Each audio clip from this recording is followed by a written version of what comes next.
Sike sikamkele mbukeli Ekhaya Jikelele sibakhulu ukusihlanganyele kanye nathi kanti njengamanje sasingeneleke ehoreni lethu lesibili. Masitsha iqhuma. Asibeke ihamba phambili ke kuleli hora.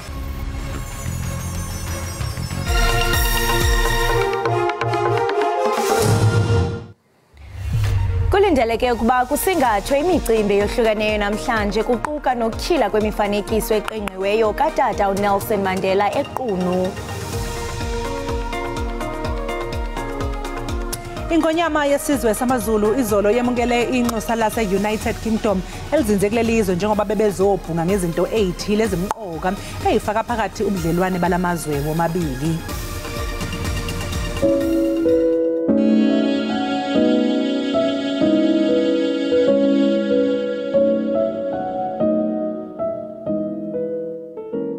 Molweni babukeli ningusiyavuya Sineko ufuna indaba zesixhosa ku-SABC 1. Ndithanda ukunikhumbuza ifikile inkqubo ezasekhaya Jikelele kwijelo iDDT. Le nkqubo iphethe indaba ezolonwabo ezemidlalo uqikelelo lwemozulu yonke into ikhona ungaphoswa.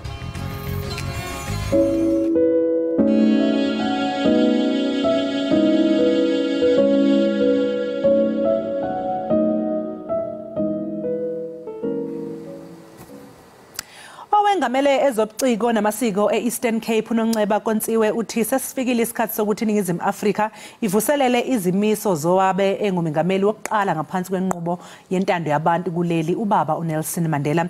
Lokho ukusho ngesikhathi kethu linkulumo yosuku esifundweni ngoMadiba eQunu. Kunochungechungelwe inhlelo zokugubha usuku lokuzalwa kukaBaba uNelson Mandela eyifaka phakathi nokwethula kwezichuse zakhe eQunu nasendaweni egcina amagugu eMthatha. Ngesikhathi ke ambukeli banjwe lesifundo ngempilo kaMadiba ikhulumi zibalule ubumqoka bokungahlanekezelwa komlando wakhe. Most of the Western writers never even try to acknowledge that social history from the village of Mqhekezweni, from Vezo to Kuno to Mqhekezweni.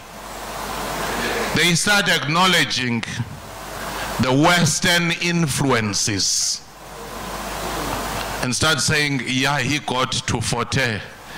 Maybe he read some Karl Marx. We must reflect on all these ills of the society and the moral decay and say, what are we contributing into changing the situation around? It's not all doom and gloom. There is hope, but it needs our concerted effort for us to meet together as communities and say, what can we do best in order to change the situation around, in order for us to show that we are living the legacy of Utatu Mandela. Now, the reason why we had these two statues, one at Bunga Building and the other one here at Kuno, it's because at the Bunga Building we have done a statue that depicts former president as a statesman, as an internationalist, as a person who was compassionate and welcoming. Here at Kuno, you will see the difference because here you will find that he is being depicted as a Tembu, a Xhosa man, and the attire that he's going to be wearing or is wearing, it depicts that. Umalisela Mukonyama West Centenary Walk for Tata uhambe umgama ngamakhulu asixhenxe namashumi amahlanu ngelihlonipha lowo wayengumongameli weli utata uNelson Mandela. Ekwenzeni oku ke uMokonyama unethemba lokunyusa ingxowa mali yokuncedisa ngezixhobo zezemidlalo ezinqongopheleyo kwilali yakhe iRhamashashane. If they start working from now, I'm definitely sure everyone is going to be active. Without sports, you go nowhere. With sports, you exercise every day, you will be more active like I myself. Like I did 753 kilometers. I'm nearly going to finish now. For me, Polokwane is not very far. Since I've started this during the year 2018 for Mandela Centenary celebrations till now, and then our theme is One Nation, One Voice and Unity for All. And then I'm doing awarenesses, gender-based violence, substance abuse, and other awarenesses. I urge youth to be out of the streets and be far from drugs.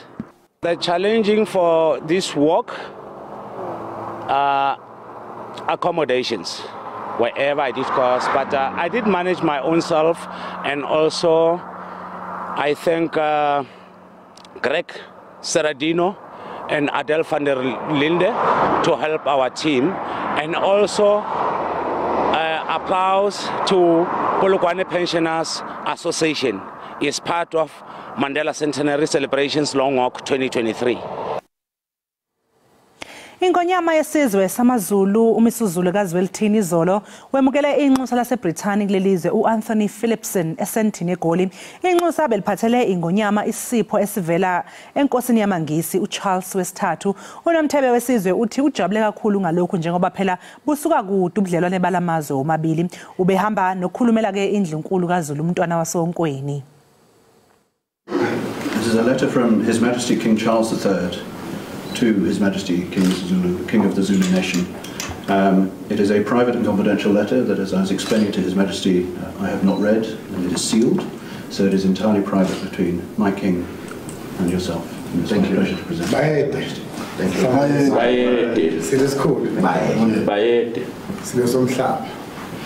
Thank you so much to the Ambassador, and thank you so much for conveying a message from His Majesty King Charles, a confidential message letter which he has sent to me as King of the Zulus, and also has sent to me as part of a letter to the Zulu Nation. So we greatly appreciate that. Thank you so much. For all of that, just to say a few positive words for this meeting today.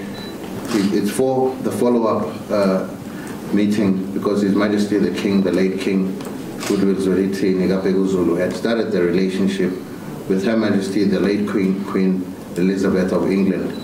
The relationship and coordination that needs to happen between the two nations, Britain and Zululand, and the Zulu people and the British people. We have a good history, a rich history, which goes back having to mend relationships of working together in our different soil. History has happened, and we can't go back to it, but we have a future where we just look back in history, because our history gives us a way forward to the future. We look for a bright future as the Zulu people together with Britain. And thank you so much. We'll do exactly what we are supposed to do for the people and the benefit of our people in our country. Thank you.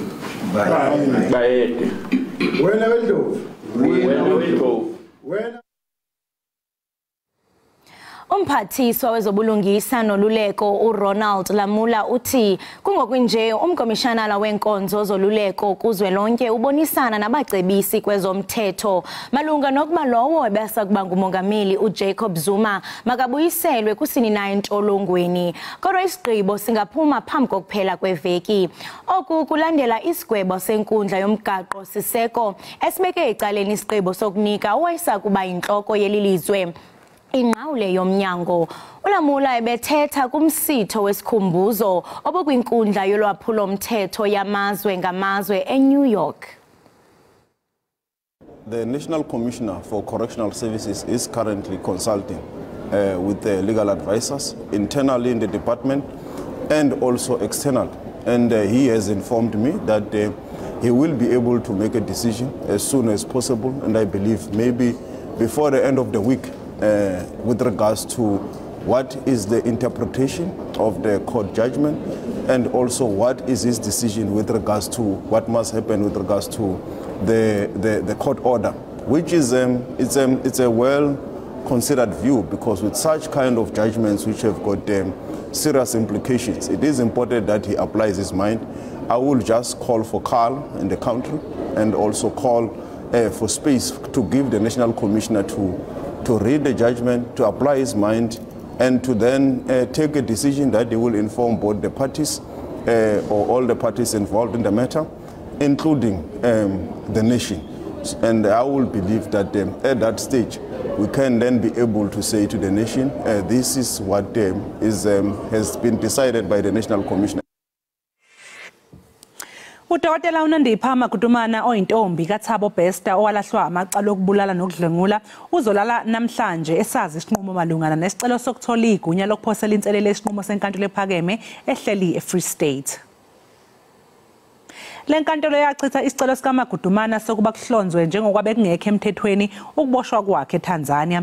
Inkantolo yathola ke ukuthi ngesikhathi eshaqa uMagudumana ebuyiswa kuleli akuzange kulandelwe imigudu efanele kepha yanquma ukuthi wavuma ukulethwa kuleli. uMagudumana ubalwa nabasola abanindeka ekwakheni itulo kweqa kaBester esikhungweni sokuhlunyeleliswa kwezimilo eMangaung ngoNhlaba wanyakenye kanti ubalwa nabasola ababili kuleli cala abahoxisa izicelo zabo zebhail enkantolo yemantshi yaseBloemfontein. Ityala lokubulawa kaSenzo Meyiwa liza kuqhuba kwinkundla ephakamileyo ePitoli namhlanje. Kulindeleke ukuba ingqina lithathe iqonga njengoko ngokwelityala liza kuqala ekuqaleni. Ijaji uRatha Mukhatlengi ijaji entsha ichophele elityala okukuza emva kokuba ujaji Jifiwa Maumele engasakwazi ukuqhubeka nalomcimbi ngenxa yempilo enkenenkene. uMaumela ukwanqunyanyiswe ngumongameli uCyril Ramaphosa ngezityholo zokungaphumeleli uthotho lwezigwebo xebe ngexesha elifanelekileyo. Selekusondela iminyaka elithoba ukusukela oko kwabulawa umdlali webhola ekhatywayo weBafana Bafana kwikhaya lesinqandamathe sakhe uKelly Khumalo ePhosphorus eGauteng eMpumalanga.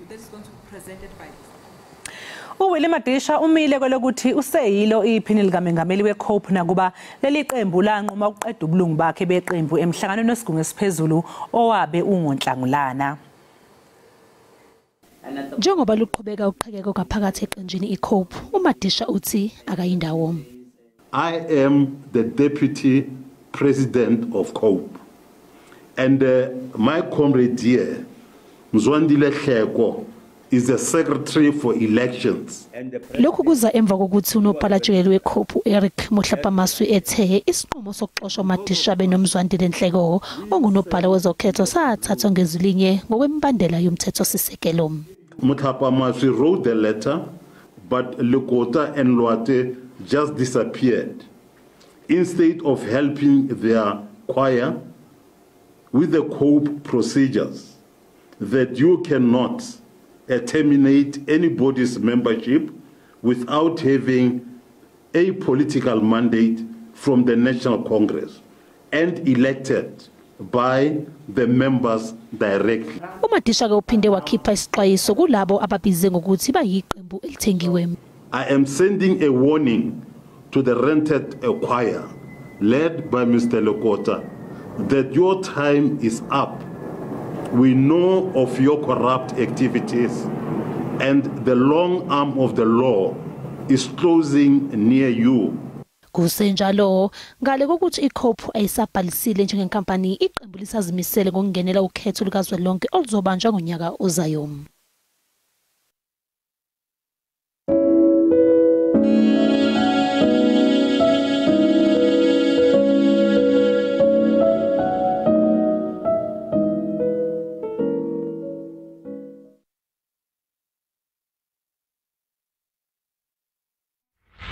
It is an idea for which I am prepared to die. I cherish the idea of a new South Africa where all South Africans are equal. We pledge ourselves to liberate all our people from the continuing bondage of poverty. Yes, it's been a long road. And when in doubt, like Madiba, keep walking. Never and never again shall it be that this beautiful land will again experience the oppression of one by another. Don't be part of the problem. You are the change you seek. Be the Madiba you want to see. We understand it still that there is no easy road to freedom. Enkosi ngokuhlala nathi nisasibukele apha ekhaya jikelele kwinkqubo ndaba yakho uDTT. Inkqubo yesizwe yoncedo lwezezimali yabafundi iNSFAS ithi iqalile ngenkqubo yayo yokumisa inkxaso-mali kubafundi abathe bafunyaniswa bexhaswe ngemali ngokweenkcukacha ezingachanekanga. iNSFAS ithi oku kwenzelwa ukuthintela ukwabiwa kwemali ngendlela engafanelekanga nengekho mthethweni kubafundi abawela ngaphandle kwemimiselo imigaqo-nkqubo yeliqumrhu. Esisigqibo ke sikaNSFAS size emva kweziphumo zombicoti-ncwadi jikelele kunye nophando lwe-SIU noludize ukuba imali engaphezulu kweebhiliyoni zeerandi ezintlanu ihlawulwe kubafundi abangakufanelanga ukufumana inkxaso-mali. Ukuxovula banzi lomba siyasarhweca ke isithethi sikaNSFAS uSilumezi Sikhosana. Masikubulise sikwamkele enkqubeni Ekhaya jikelele Silumezi. Mangibingelele sisikholofa ngibingelele nabalaleli bakho. Siyabulela kakhulu. Mnumzana siyaphawula apha into yokubana uNSFAS uthi uyekile ukuxhasa abafundi abathe kanti bafunyaniswa ukuba bafaka izicelo zenkxaso-mali bexhaswa ngeenkcukacha ezingachanekanga. Ingaba lithini inani laba bafundi? Inani lalabafundi msakazi angikho esimeni sokuthi ngiliveze okwamanje ngendlela yokuthi kusekhona esilindele ukuthi kwenzeke ukuthi abafundi belule isandla beze ngakithi uma becabanga ukuthi kungenzeka ukuthi kunephutha mhlambe elenzekile ekutheni basuse ohlelweni labantu abazosekelwa ngokwemali. Singathi nje lokho kuyinto esingayibiza nge-due process ukuthi thina ngakwelethu uhlangothi uma sibuka imininingwane bayinikezile ukuze bakwazi ukuthola uphaso imininingwane yakhona ayisenelisi. Ngaloko ke inani bengingafisa ukuthi siphakamise inwele zomphakathi ngenani ngithi make sithi ukulinda sibone ukuthi abafundi laba bathintekile babuyela kithi ngayiphi indlela. Njengoko usitsho mnumzana into yokubana kukhona abafundi abathi bachaphazelekile bengenasono kulento abambi ke bafake izicelo ngeenkcukacha ezichanekileyo kodwa ngoku bazibhaqa nabo sele bekhona besesichengeni sokuyeka isikolo ngenxa yokuba bona inkxaso-mali ayikho kubo. Ingaba uthini ngalonto? Iloko okwenza umsakazi ukuthi ngingabi sesimeni sokuthi ngivezele nani kodwa inani elibonakalayo emveni kokuba siqinise kakhulu indlela zokuhlunga nokuprocessa lama application okuyinto njengoba umsakazi eyibonisile lapha ngaphambili ukuthi siye sathola isiswebhu emhlane esivela kwi-SIU ukuthi make siqinise indlela esenza ngayo izinto ngoba bebonakala bebaningana abaye bakwazi ukuphula kwindlela. Ake ngithi msakazi okubaluleke kakhulu ukuthi kunezinto ezimbili esizibhekayo ekutheni umfundi aqualify for uxhaso. Eyokuqala ile yemali ukuthi umndeni aphuma kuwo ngabe uhola ngonyaka imali elingana no350,000 ukuya phansi noma cha.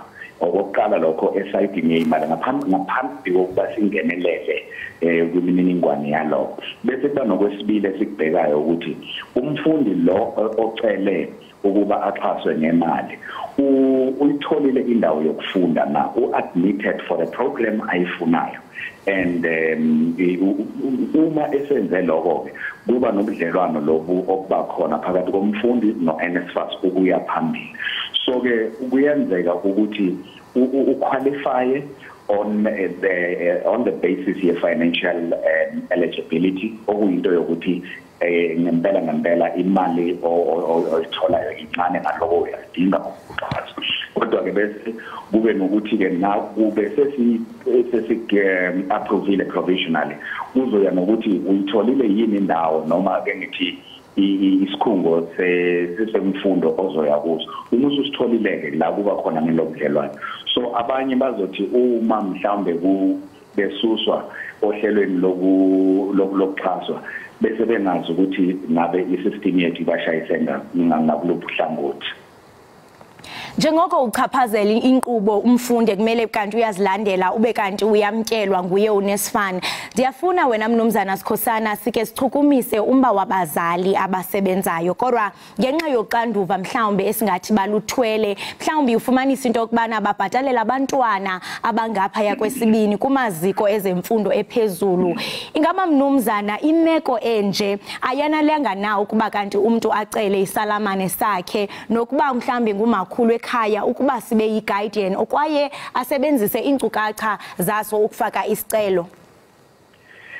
Uma ekwenza lokho ngenhloso yokubalekela i-threshold kuba i-fraud uma kunjalo ngoba esikwenzayo umntwana unokuthi avele phambi kwethu athi yena uyintandane akanamzali akanamama akanababa kodwa ke bese sithi mase siyohlola koSASSA siyohlola koSARS siyohlola ko-Home Affairs sithole ukuthi cha lo muntu unabo abazali yibona imininingwane yalabo bazali ekufanele ukuthi sisebenzise ukuthi sibone ukuthi usizeka kanjani kodwa abanye bese bevela neyinkinga ke eseziwela ngale kwalokho iNSFAS engakwazi ukuzihluza njengokuthi umuntu athi yebo abazali bami lapho kodwa bangilahla mina bangondla bangenzela lutho angenze so lapho ke thina ke asakwazi ukuthi si investigate akuseyona iambit yethu ngoba thina kufanele sisebenze ngale mininingwane esikwazi ukuthola ubufakazi bayo. Siyaphawula into yokubana inkokheli zabafundi ziye zathi nabo mabakhalaze kuba ngabo abathi kanti baphila nabafundi ezikolweni. Ingaba mhlawumbe ukunqongophala kwencaciso ngendlela yokufikelela kwinkxaso mali ingaba nenza njani nina ukwenza umsebenzi wabafundi ube lula? Siyazama ngempela okwamanje ukuthi sisondele eduze komfundi and sisondele eduze komfundi ngendlela esinikeza amandla woku-accounta for imali zomphakathi esizisebenzisayo. Sikwenza kanjani lokho? Uma inyuvesi inika umntwana imfundo sibhadala imfundo sikhokhela inyuvesi directly. Uma umfundi ethola indawo yokuhlala mhlawumbe enyuvesi kumbe eindaweni eziseceleni sibhadala lezo indawo noma sikhokhela lezo indawo naloko nangako umfundi ke siyesathi ngoba kunezehlakalo ezinye eziyeza siphakamisela inwele la bokuthola ukuthi umntwana uthole imali eyizizumbula sizwisisa ukuthi ifinyelele kanjani lapho thina sazi ukuthi imali sasinikeze isikhungo semfundo ephakeme kodwa isikhungo semfundo ephakeme sayinikeza uservice provider wase eba nenkinga ekuthena adlulisele imali emntwaneni noma ekwadlulisela izizumbulu zemali. So ukuze sibalekele lokho sithize masivele ne-NSFAS card i-bank card e-master card backed up ukuthi umntwana azitholele imali bukhoma nathi sikwazi ukuthi imali uma iphuma e-NSFAS ingene e-accountini yomntwana ukuze kwenzele ukuthi uma kukhona ama-delays noma ukubambezeleka sikwazi ukuthi sibe sesimeni sokuyiphendulela. Kukho amaqela ke ezopolitiko athi bambalwa abafundi abathe bafumana izibonelelo abo bathe banechamba bafumane imali incinci ingaba yinyaniso leyo? Msakazi into esisayilungisa leyo ngoba bekuneyinkulumiswano nje ezikhona zokuthi abantu bacompare noma balinganise isolution yethu namabhange kanti ke thina ngoba into esasifuna ukuthi imali ifike emntwaneni ngokusheshsha nesikhathi esifanele asebenzisanga amabhange directly la amakhulu wena owaziyo kukhona lokho kubizwa ngokuthiwa ama-payment aggregation companies asebenza ukuthi athi emalini ichithisaka ngendlela efanele nangokusheshsha ebafundini sisebenzisa lokho siwu-NSFAS manje iphutha elinokwenziwa abantu ukuthi babe sebecompare mhlawumbe ibhange elikhulu ngehluleka ukuquota la aziwayo nje aluhlaza nabomvu na green kodwa ke bese bethi be compare indleko zaloko bazilinganise nale solution yethu kube iphutha ke lokho kodwa ke imizwa yabafundi abayizwakalisile ake ngithi nje abaphathi babafundi student leadership siye sahlala nabo phansi sachazelana sayisabona ukuthi iva lihlaba kuphi sabe sithi noma sivumelane ngo-12 kwi management yefi kodwa ke sakubheka sibheka lokho esikubiza ukuthi ma transactional costs ukuthi la sinikeza khona umfundi lokho ebakubiza nge-financial emancipation ukuthi naye umfundi makakwazi ukuthi athi angeke withdraw ucash ngoba mhlawumbe inani lokwithdraw liphezulu or mhlawumbe athi make ngiswipe ngoba mangiswipe ku less or something like that but bakwazi ukuthi babe naleyo freedom kuma transactional costs kodwa ke siyabuyela kulabo esibambisene nabo ukuthi no nazo lezo indleko lezo mazihlolwe zicilongwe sikwazi ukuthi sivumelane ukuthi uma umfundi enikwe imali engu-100 rand angabe ethola u-80 rand uthola ukuthi 20 rand udliwe yizo zonke lezi zinto lezi ezibakhona so yiloko ke esikubhekayo kunye nabaphathi babafundi student leadership ukuthi sikulungise kodwa ngale kwalokho siyavumelana ukuthi umfundi ufanele athole imali emfanele ngesikhathi esifanele ngaphandle kokukhinyabezeka. Masibambe ngazibini ngexesha lakho mnumzana uSikhosana. Ngibonga kakhulu kuwe nakubalaleli bakho. Enkosi.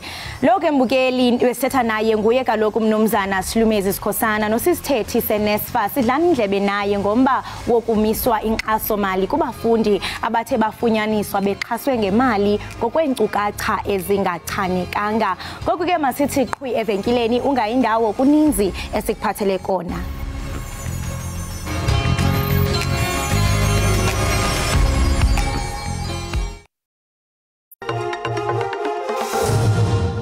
Abadlali bebanyana abazoya emidlalweni wokuqala womqhudelwano wendebe yomhlaba benokuzethemba njengoba phela leli qembu lakuleli liguqise iCosta Rica ngamagoli 2-0 emidlalweni wobungani eChristchurch eNew Zealand ngomgqibelo.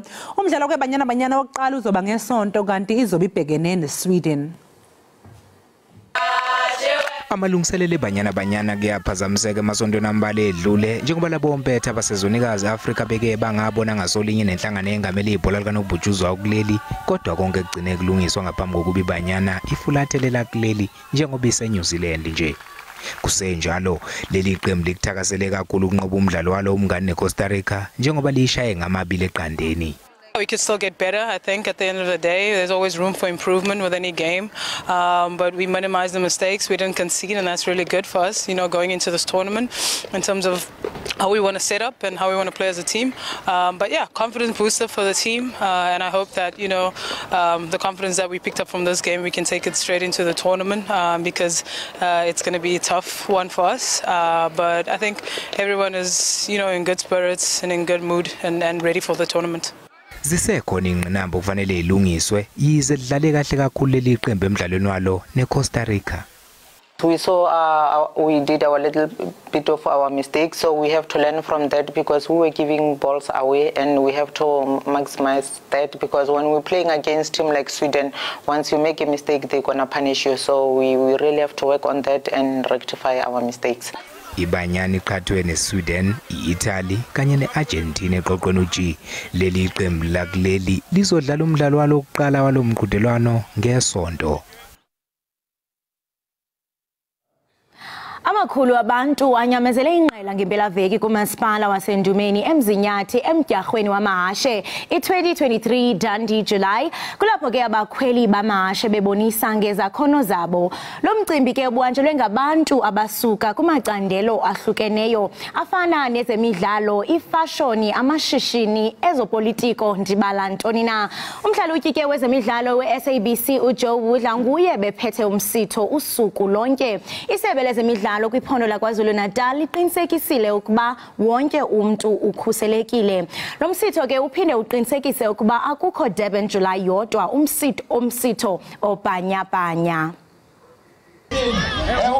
njoba silindele ke kukhona namasha aphuma ke elisuthu ke namhlanje namasha ingozi aphuma lapha eHerigwala naphuma lapha eMpumalanga ingozi ngasibe khona ngoba abaningi njoba sisonke sila sibheke ihashi unxakanxa ukuthi ihashi ke elingaseli imphazamise uTroublemaker kodwa kuTroublemaker indaba yakhe ila mhla ithanda nayingasuka nje aqale kahle alikho ihashi la elingakwazi ukuthi ke limatche elikwazi ukuthi lifike estandardini sakho ukuthi ke lihashi angazi noma singathi lisikwa ngendlela lapha elenza ngakhona ngoba malingafuni ngasuke nje lingasuki kodwa malike laze lasuka lafuna ngalolo langa akho hashi lizolibamba angathi ngathini ngijabule I'm more than happy and I run short of expressing myself uma ngafaka ingoma nje ngadansa laphana nibone kahle ukuthi hawu ngijabule.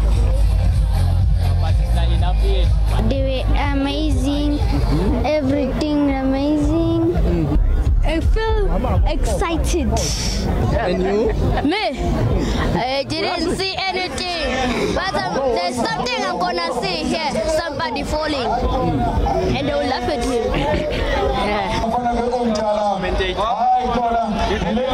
Engibuke lapho umdlalo omuhle kakhulu. Uyasijabulisa, uyasifundisa, usikhipha nesithukutheze emakhaya. Engathi nje ungakhula njalo udlondlobale muhle. It's nice to be here. It's entertain us. Everything we just find out here is wonderful, 100%. We hope next time will be better than this. Ngiyaqala sihlobo sami kodwa ngezwe bayasho bathi hayi kumnandi kakhulu. Nami sengiyabona ke lokumnandi. The multitude are joyous. You can see they are happy. We have also witnessed the jockeys that they are happy because batholile nabo namahasha abahlomlile abanye abangawinanga bakwethu abambe bovoca ngonyaka ozayo futhi yobe icontent eJuly. Ngijabula kakhulu ukuna kwehashi liqala ngakuzodlala umjahweni omkhulu kangaka ledandi sisona lo eThekwini.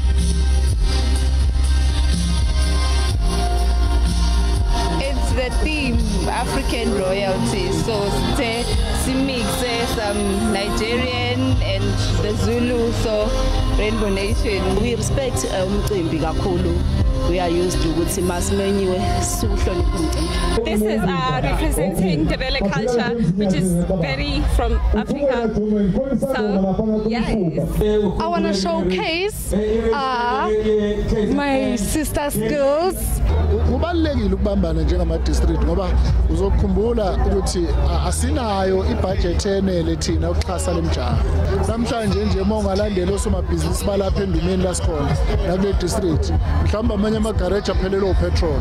Itoro zokudla ezinye zosala zi-end. So lokho ke kutshela ukuthi umnotho uyakwazi ukuthi uthuthuke masibambisana kulezi zinto ezifana nalezi zemidlalo. Kuhle nangabe ukuthi kubambisane lokhu njani umasipala district bese kubambisana njengoba sibona nendumeni ikhona la bebambisene khamisena bebambisene futhi ke nomnyango ke wezemidlalo okuyinto enhle kakhulu leyo.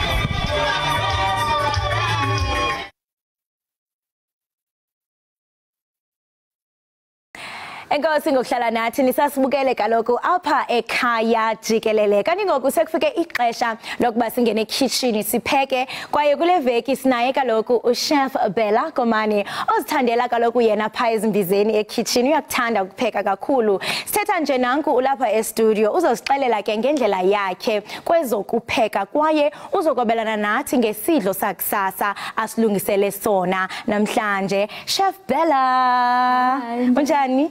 Njani? Ndiyaphila nami siyavuya ukuba nawe apha ekhaya Jikelele. Nami ngijabulele ukuba. And usiphathele izinto ezikhala kamnandi eziya ku stomach. Ufikelele njani ube nguchef Bella? Ukukhula kwami ugogambe kathanda ukupheka, ugogambe kathanda ukubheka. So ngikhule naye so ngathanda ukupheka nokubheka nokubeka kitchen njalo. Kanjalo and then mangifika e-high school Kupheka was something totally different, but then I found it once again mangifika high school. And ngephi dish oyithandayo? I wouldn't say khona dish engiyithanda, ngithanda ukubheka kakhulu than ukupheka. Oh. But then dish engathi ngiyithanda mina kakhulu ngoba ngithanda ukudla okufatty ngithanda ama ribs nama chips. Wow, my ribs nama chips ayibo chef. You know abantu abaninzi bayazingomba isifuba ngokuba bayakwazi upheka. So wena zange uphelele apho but you actually went to school wayofunda ngokupheka. Uthe xa uphuma mhlambe izintoni ezintsha owathi wazifunda ebezi different from lento ubuyazi kakade. Patience, ukumqiniso, it's patience because ekitchen my emotions ayakwazi ukuba very high. Nesikhathi sokuthi like uprepare izinto zakho like yonke into nje. It was like okukhulu ngokufunde outside of school was patience, understanding and respect. And ukudla ngokutshiya into bana xa upheka funeke upheke ngothando nenzondelelo so that nomuntu ozawuthi kanti uyatya ayive lembizi bana idindishelwe ngothando. Uyalifaka uthando uthi thatha ispice othando. Kakhulu because angiyenzi ngenxa yokuthi ngiyayenza or I'm forced to. Ngiyenza ngoba ngiyayithanda and ngayele esikoleni as he said. And okuya esikoleni kwami bekungekho lula but I went through and ngaqeda. So ndinombono nibaninzi nigcwele ekitchen ningo chef omnye nomnye uyazixelela ba yo eyam ndizayishaya. Udila njani with that competitive industry enikuyo ukuze uqaqambe but also ungaziva mhlawumbe ushrinka away if mhlawumbe khona umuntu ozogxeka okanye xa itaste athi injani njani? Knowing yourself, like uzazi wena ukuthi umuntu onjani. Not everyone uzokuthanda ukudla kwakho, not everyone uzokuthanda isandla sakho, and wonke umuntu unendlela yakhe yokupheka. And ukuthi umuntu ethanda akayithanda as long as wena uzijayelile ukuthi mnandi nalomuntu omunye ozoyidla ukuthi mnandi, it's okay. So kanibalisele so njengokuba ungumpheki uyabhukwa upheka phi noba imicimbi ugcwala uthi qhu? Not imicimbi but then ukubheka ngiyabheka esikhathini esiningi. Esikhathini esiningi ngiyabheka ngithatha nama order and ubheka icake kanje. Ama cake, ama muffin, ama scones, yonke into nje yenza that has to do with baking. And ibirthday yami soon so ngicela ubhakelwa icake. Zakuxelela idate. So I mean i-clients mos umuntu uba ne preference yakhe mhlambe let's say ibirthday yakhe ngumtshato nantoni na axelele mhlamba yo ndifuna icake enje ithi if mhlambe yayibona ba it's so not creative mhlambe ayinayo that thing wenza njani ukwenza sure ukuthi uyasebenzisana ne client without ukumnyantsela phansi bengathi mhlambe lanto ayichoyo ayibhadlanga mhlambe? Umnikeza ama option. I wouldn't say umnikeza ama option to say but then also uyamtshengisa ukuthi ke fine masiyenza kanje or mayengayenza kanje ingaba nje and then umnikeza nama ideas bese umdroyele naphansi ukuthi outcome yakhona izoba nje. Ndiyakubona jonga usisino umhlophe qhwa andazi noba ubuse kitchen noba ukusenzeka ntoni. How important is it for you as chef practice hygiene xa use kitchen because ngobe into emhlophe mhlambe okay andifuni ukwenza umzekelo ngam but if mhlambe ibingumamtshali umzekelo use kitchen yo iside eye aniphe yona aqaphaphise umuntu ufumanisa bana selengcolile. Why is it important to maintain hygiene kitchen? Because kokuqala ukugcoka like awazi ukuthi le hembe ngiwashe ngayiphi insipho nan. So coming in contact with food kwamele washe izandla umake sure ukuthi lezi zinto zigcokile don't have perfume or anything of that sort because you could catch fire also. Mara into important kakhulu ukuba clean nokwasha izandla all the time.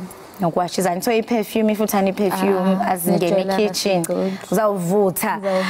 Well ndiqinisekile nababukeli bajongile ba intoni lingqunga betafileni bayafuna ukwazi esisidlo sakusasa osithe wasilungiselela sona khasiqolele banzi because ndiyabona ba isabuntaba sabu egg kwenzeka ntoni apha? Okay lena eggs benedict. Eggs Benedict. And then eggs Benedict is sauce lela phezulu hollandaise sauce. And then in a bacon in a avocado. So umuntu angayiprepare mhlambe ekseni xa ihamba and then mhlambe if kunenye ifruit oyithandayo besides avocado ngeziphi mhlambe ungazi add? You could add any if ana ne English breakfast. This is just the starter, and then unga eta nama sausages wako, nama baked beans and stuff like that. But this unga eta ni scrambled eggs wako lanu keep eggs Benedict if you don't like ikandeli manzi. Wow. And then into yokusela ke mhlawumbe xa ufuna ukuthoba ungathoba ngantoni? Coffee, tea. Ngizithandela vele ezishisayo, ngithanda ijuice. Uzithanda into ezibandayo. I hope zijuice kuphela hayi nenansi kanti. Oh chef kaloku pha ekoneni.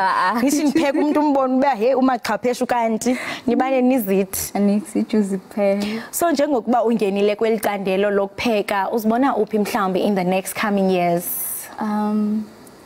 Ngifuna uqala business yami.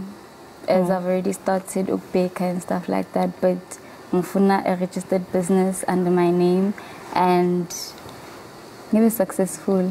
Successful and just ngirun a restaurant yami nami. Nice. And for umuntu obukeleyo ekhaya othi naye uyafuna into okubana azibandakanye kokuphekeni uyazibona into abana jonga ndine passion and ukutya kwami xa ndikuphekile kunalanto man wonke umuntu uyavuseleleka ungamcebisa uthini especially mhlawumbe umuntu osemakhaya? Don't give up. Don't give up on your dreams. And if you funda, it's not just private institutions or private colleges that take students. Nase FET by our tata by the hospitality. And yeah. And then ngawaphi mhlamba amazwe ongathanda into bana utravel kuwo? Sure. Anjani une big dreams. Fanele ngoku you are affirming. It's never give up. Always have respect for others and yourself, and just be patient in everything you do. Just be patient, and also be uNkulunkulu ngaphambi kwayo yonke into. uNkulunkulu ngaphambi kwayo yonke into. Ingaba mhlawumbe khona umuntu ojonge kuye okwi kwicandelo lokupheka mhlawumbe ungathi uyi role model yakho? Actually, until recently. Oh wow. Until recently, the funny chef. The funny chef. Oh yes, yes. I love it to bits and pieces. I love it to bits and pieces because I wouldn't say mdana sekasi, but then umuntu ozithobileyo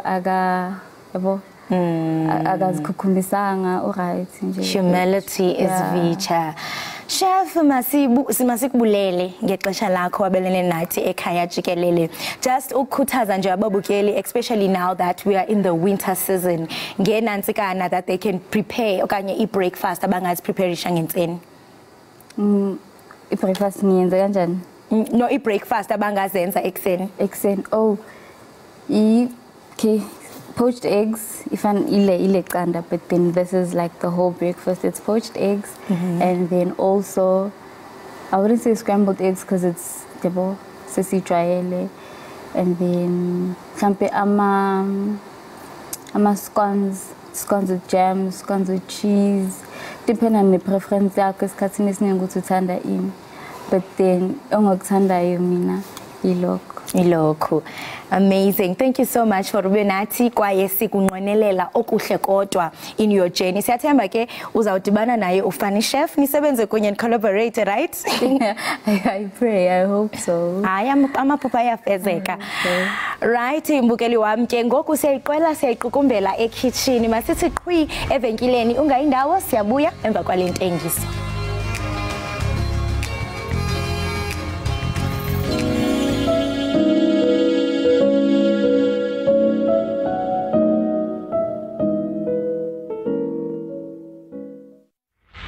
It is an idea for which I am prepared to die. I cherish the idea of a new South Africa where all South Africans are equal. We pledge ourselves to liberate all our people from the continuing bondage of poverty. Yes, it's been a long road. And when in doubt, like Madiba, keep walking. Never and never again shall it be that this beautiful land will again experience the oppression of one by another. Don't be part of the problem. You are the change you seek. Be the Madiba you want to see. We understand it. Still, that there is no easy road to freedom.